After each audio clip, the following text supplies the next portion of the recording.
I'm Jeremy. Today's day 285 of reading. Today we're reading Harry Potter and the Goblet of Fire. Let's get started. Please give this video views. It always works. And we are currently on 429, page 429. Let's get started. Through the peaceful night air like a foghorn. Behind him, Harry heard Fleur and Roger fall out of their rose bush. I have never been more insulted in my life. Half giant? Moi? I have big bones. She stormed away. Great multicolored swarms of fairies rose into the air as she passed, angrily pushing aside bushes. Hagrid was still sitting on the bench, staring after her. It was much too dark to make out his expression. Then after about a minute, he stood up and strode away, not back to the castle, but out into the dark grounds in the direction of his cabin. Come on, Harry said, very quietly to Ron. Let's go. But Ron didn't move. What's up? Said Harry, looking at him. Ron looked at Harry, his expression very serious indeed. Did you know, he whispered, about Hagrid being half giant? No, Harry said, shrugging. So what?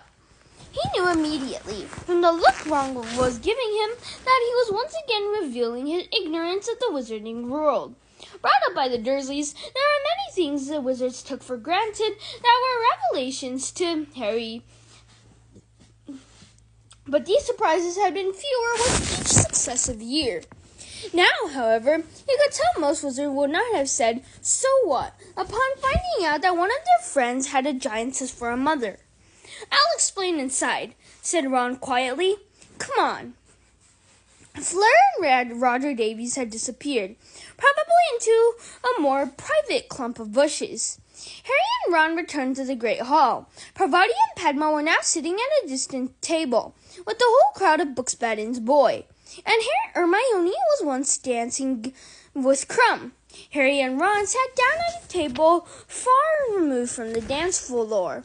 So, Harry prompted Ron, what's the problem with giants? Well, they're, Ron struggled for words. Not very nice, he finished lamely. Who cares? Harry said, but there's nothing wrong with Hagrid. I know there isn't, but blimey, no wonder he keeps it quiet, Ron said, shaking his head. I always thought he'd got in the way of a bad engorgement charm when he was a kid or something. Didn't like to mention it. Well, what is the matter if his mom was a giantess? Said Harry. Well, no one who knows him will care, 'cause they know he's not dangerous, said Ron slowly. But Harry, they're just vicious giants. It's like Hagrid said. It's in their natures. They're like trolls. They like killing. Everyone knows that. There aren't any left in Britain now. What happened to them? Well, they were dying out anyway, and then loads got themselves killed by ours. They're supposed to be giants abroad, though. They hide out in mountains mostly. I don't know who Madame Maxime thinks she's kidding, Harry said, watching Madame Maxime sitting alone at the judges' table, looking very somber. If Hagrid's half-giant, she definitely is. Big bones. The only thing that's got bigger bones than her is a dinosaur. But Harry'd be roasting her. Harry and Ron spent the rest of the ball discussing giants in their corner, neither of them having any inclination to dance. Harry tried not to watch Cho and Cedric too much. It gave him a strong desire to kick something.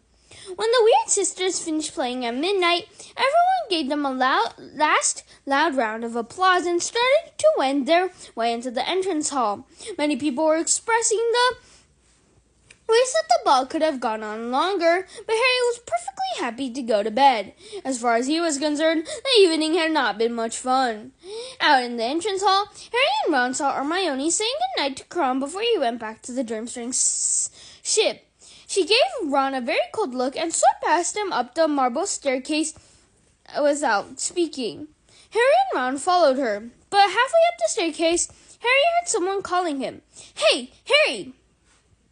It was Cedric Diggory. He could see Cho waiting for him in the entrance hall below. "Yeah?"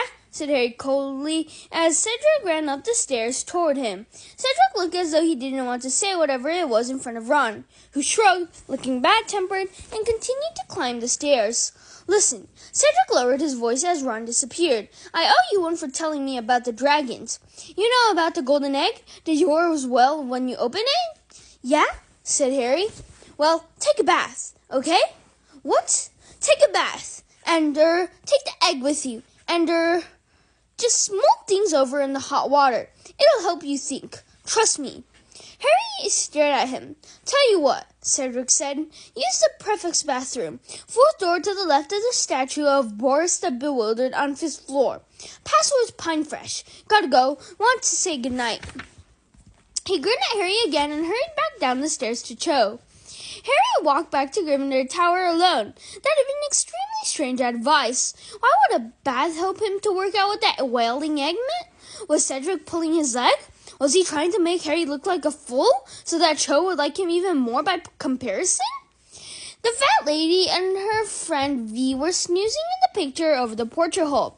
Harry had to yell, "Fairy lights!" before he woke them up. And when he did, they were extremely irritated. He climbed into the common room and found Ron and Hermione having a blazing row. Standing 10 feet apart, they were bellowing at each other, each scarlet in the face. "Well, if you don't like it, you know what the solution is, don't you?" yelled Hermione. Her hair was coming down out of its elegant bun now, and her face was screwed up in anger. "Oh, yeah?" Ron yelled back. "What's that? Next time there's a ball, ask me before someone else does, and not as a last resort." Ron mouthed soundlessly like a goldfish out of the water as Hermione turned on her heel and stormed up the girls' staircase to bed. Ron turned to look at Harry. "Well," he sputtered, looking thunderstruck. "Well, that just proves. Completely missed the point." Harry didn't say anything. He liked being back on speaking terms with Ron too much to speak his mind right now. But he somehow thought that Hermione had gotten the point much better than Ron had. Chapter 24. Rita Skeeter's Scoop. Everyone got up late on Boxing Day. The Gryffindor common room was much quieter than it had been lately. Many yawns punctuated the lacy conversations. Hermione's hair had been bushy again. She confessed to Harry that she had used liberal amounts of Sleeky's hair potion on it for the ball. "But it's way too much bother to do it every day," she said matter-of-factly, scratching the prairie shanks behind the ears. Ron and Hermione seemed to have reached an unspoken agreement to not discuss their argument. They were being quite friendly to each other. They were being quite friendly to each other, though oddly formal. Harry and Ron wasted no time in telling Hermione about the conversation that had overheard between Madame Maxime and Hagrid, but Hermione didn't seem to find the news that Hagrid was a half-giant nearly as shocking as Ron did. "Well, I thought he must be," she said, shrugging. "I know he couldn't be pure giant because they're about 20 feet tall. But honestly, all this hysteria about giants, they can't all be horrible. It's the same sort of prejudice that people have toward werewolves. It's just bigotry, isn't it?" Ron looked as though he would have liked to reply scathingly, but perhaps he didn't want another row. Was he contented himself with shaking his head disbelievingly? Well, Hermione wasn't looking. It was now time to think of homework they had neglected during the first week of the holidays. Everyone seemed to be feeling rather flat now that Christmas was over. Everyone except Harry, was starting, once again, to feel slightly nervous.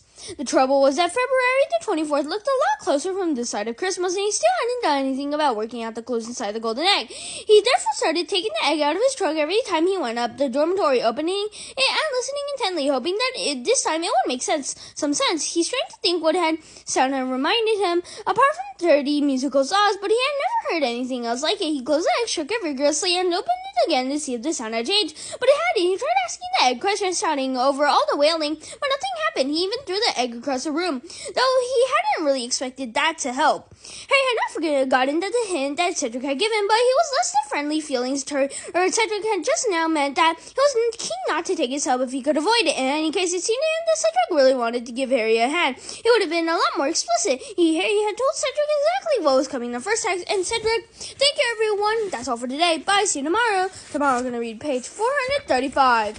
Peace out!